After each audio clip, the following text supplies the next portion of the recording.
नमस्कार। रिटर्न्स की जांच ये बहुत एक अहम प्रोसीजर है जीएसटी एक्ट के अंदर, क्योंकि GST is a self assessment based tax. मतलब सारे जो टैक्स का लायबिलिटी है स्वयं निर्धारित है। मतलब टैक्स पेयर खुद ही तय करेगा कि उसका जो लायबिलिटी बनता है वो अपने ट्रांजैक्शन, कौन से ऐसे ट्रांजैक्शन है जो सप्लाई के डेफिनेशन के अंदर आता है, उस वजह से उन ट्रांजैक्शन में से कौन से ट्रांजैक्शन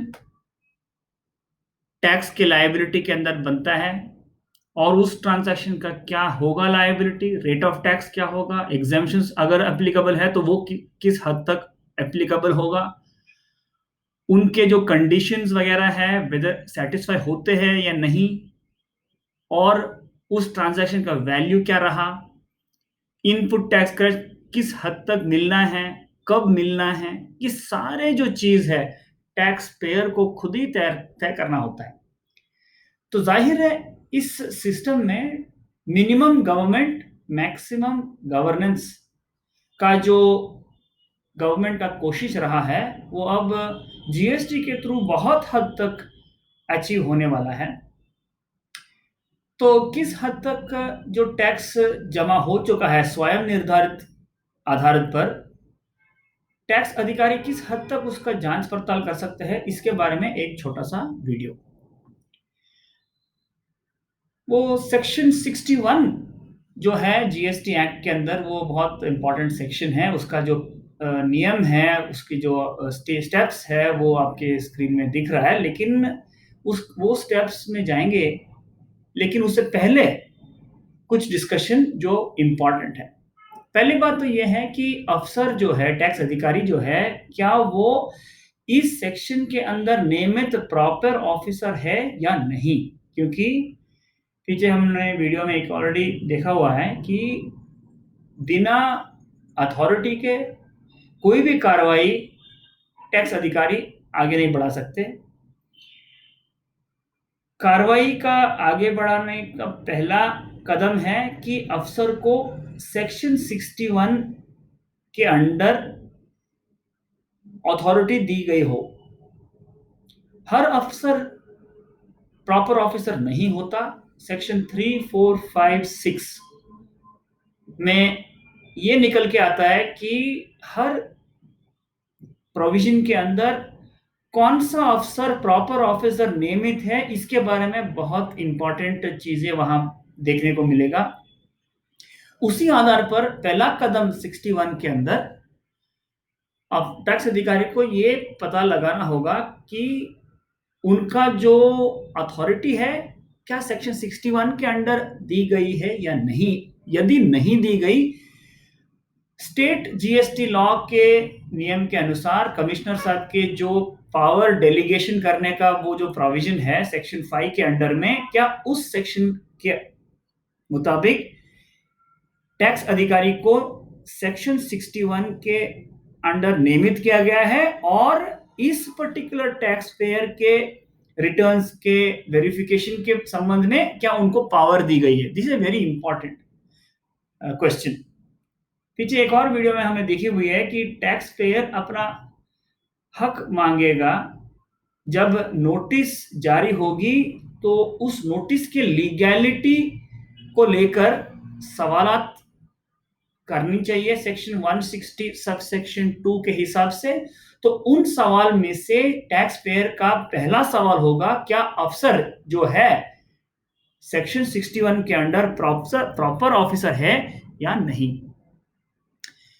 अगली बात यह है कि रिटर्न के जो जांच की पावर जो दी गई है 61 के अंडर में, सेक्शन 61 उसके संबंधित रूल है, rule 99।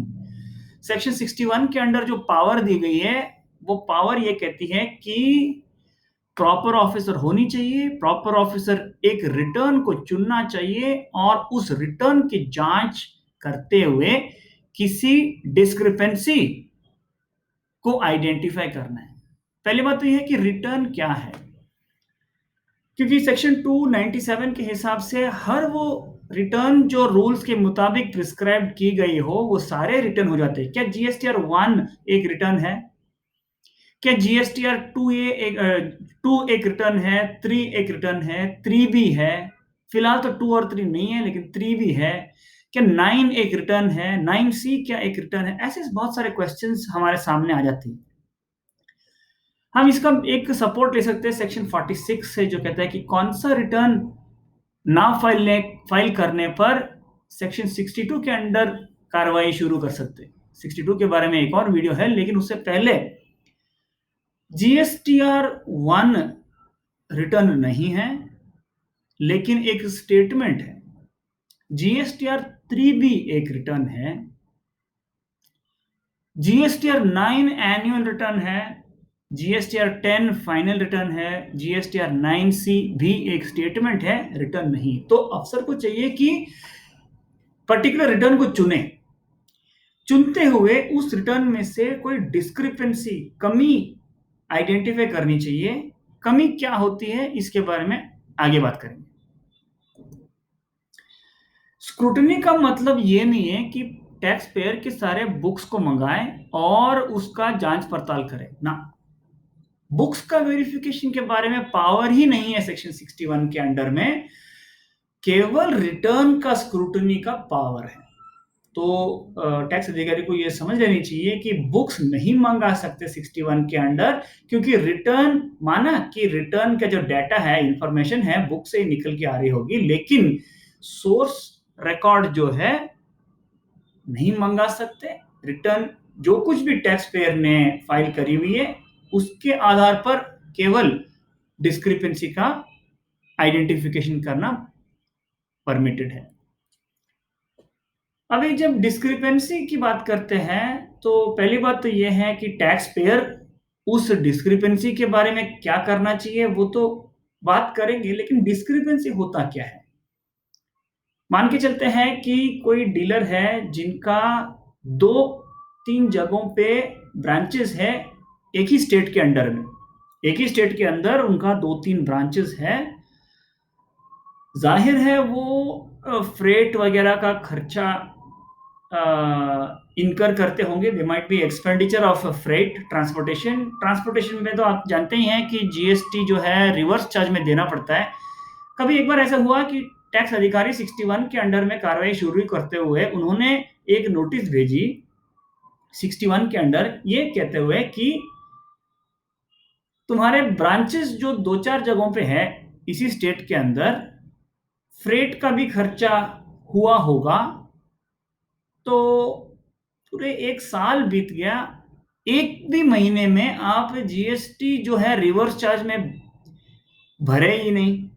How it is possible कि GST reverse charge on transportation not applicable? ऐसे करके उन्होंने एक डिस्क्रिपेंसी निकाली और नोटिस भेजी। टैक्स अधिकारी को यह समझना होगा कि डिस्क्रिपेंसी का मतलब सस्पिशन नहीं है। टैक्स पेयर के जो दिए गए विवरण है रिटर्न के थ्रू, टैक्स अधिकारी को यह मुनासिब नहीं कि अपने लॉजिकल माइंड, एक्सपर्टाइज, एक्सपीरियंस को इस्तेमाल करते हुए इस रिटर्न में और ऐसे क्या चीज है जो होनी चाहिए आमतौर पे, रीजनेबली, लॉजिकली, वो डिस्क्रिपेंसी नहीं कहलाता। डिस्क्रिपेंसी जो रिटर्न के बारे में है उसी को कहला जाता है डिस्क्रिपेंसी, जो रिटर्न से उद्भव होता हो। Something is arising out of the return. Return छोड़कर अपने दिमाग चलाते हुए अगर कोई सस्पिशन निकलता है, टैक्स अधिकारी अपने एक्सपीरियंस के हिसाब से, अपने नॉलेज के बेसिस पर, अपने बिजनेस के अंडरस्टैंडिंग के बेसिस पर अगर कोई नुक्स निकलते हैं तो वो 61 से बाहर हो जाती है। जब डिस्क्रिपेंसी आइडेंटिफाई हो जाती है, टैक्स अधिकारी को चाहिए कि वो प्रत्येक रिटर्न का रेफरेंस करते हुए एक नोटिस देनी चाहिए, बाकायदा AS-70 10 फॉर्म के फॉर्मेट पर। हमने ऑलरेडी एक वीडियो में देखा हुआ है कि नोटिस प्रॉपर सेक्शन के अंडर ना देने से वो नोटिस इलीगल हो जाता है। जब फॉर्मेट प्रिस्क्राइब्ड है तो इलीगल होने से बचने के लिए उस फॉर्मेट को ही इस्तेमाल करना है। और फॉर्मेट में बताए गए केवल वो कंडीशंस या इंफॉर्मेशन को इंक्लूड करते हुए नोटिस देना होगा ASMT 10। टैक्स पेयर उस नोटिस के बदले रिप्लाई देगा ASMT 11 फॉर्मेट में। केवल इतना करना है टैक्स पेयर को, या तो वो डिस्क्रिपेंसी को एक्सेप्ट करेगा या रिजेक्ट करेगा, कुछ नहीं, और कुछ और नहीं करना उसको। एक्सेप्ट करेगा, एक्सेप्ट करने के बाद जो लायबिलिटी, नया लायबिलिटी बनता है, वो सुधारने लायक जो लायबिलिटी बनता है, या तो वो पे करेगा या एक्सेप्ट करने के बावजूद वो पे नहीं करेगा। ऐसा भी मुमकिन है कि डिस्क्रिपेंसी मानता है लेकिन किसी वजह से वो जमा नहीं करता। अब अधिकारी को आगे क्या करना है? सेक्शन कहता है ASMT 11 के थ्रू रिप्लाई मिलने के बाद अधिकारी को चाहिए कि ASMT 12 के फॉर्मेट में एक कंक्लूजन ऑफ द प्रोसीडिंग करना होता है कि आगे क्या करना है।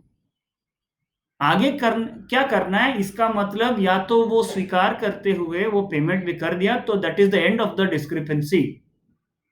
अगर वो रिजेक्ट करे या एक्सेप्ट करके पेमेंट ना करे तो तुरंत अधिकारी को चाहिए कि ऑर्डर ASMT 12 में निकाले, ये कहते हुए कि या तो फाइल को ऑडिट 65 के अंडर ऑडिट के लिए रेफर किए जाए या प्रेमिसेस को इंस्पेक्शन करने के लिए सेक्शन 67 के तहत वेरिफिकेशन का काम शुरू करे।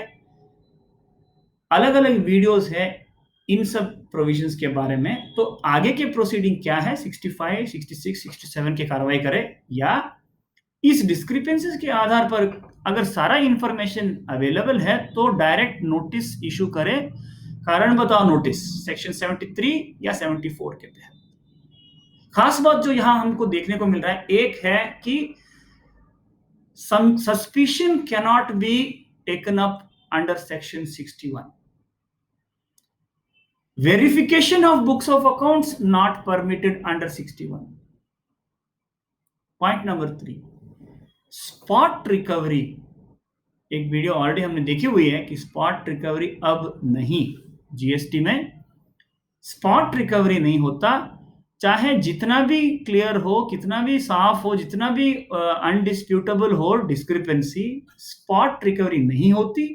स्पॉट रिकवरी का क्या क्यों नहीं हो सकती, इसका अलग वीडियो में हमने देखा है ऑलरेडी। तो स्पॉट रिकवरी का प्रोग्राम नहीं है सेक्शन 61 के अंदर। सो 61 बहुत अहम प्रोविजन है क्योंकि ये पहला जो मौका है टैक्स अधिकारी को टैक्स पेयर के एक्टिविटीज के अंदर झांक के देखने के लिए। तो देयरफॉर यहीं से शुरू होता है सारा जो आगे की कार्रवाई है। डायरेक्टली 65 में पहुंच सकते हैं, लेकिन 61 तो एक बहुत इंपॉर्टेंट प्रोविजन है जिसके बारे में टैक्स अधिकारी को जान लेना चाहिए। और जो अफसर रजिस्टर्ड डीलर के रजिस्ट्रेशन से लिंक रखते हैं वो ही प्रॉपर ऑफिसर होंगे, ना कि ऑडिट या इंटेलिजेंस या इन्फोर्समेंट ऑफिसर 61 में कार्रवाई नहीं कर सकते क्योंकि उनके लॉगिन में तो रिटर्न भी दिखेगी नहीं। प्रॉपर ऑफिसर जो है 61 के अंडर में, उन्हीं को ये कार्रवाई आगे ले जाना होगा। आपके नॉलेज के लिए ये एक प्रोविजन के बारे में डिस्कशन है ताकि आप अपने काम में इसको यूज कर सके। इसी उम्मीद के साथ एक वीडियो आपके सेवा में प्रस्तुत करते हैं। धन्यवाद।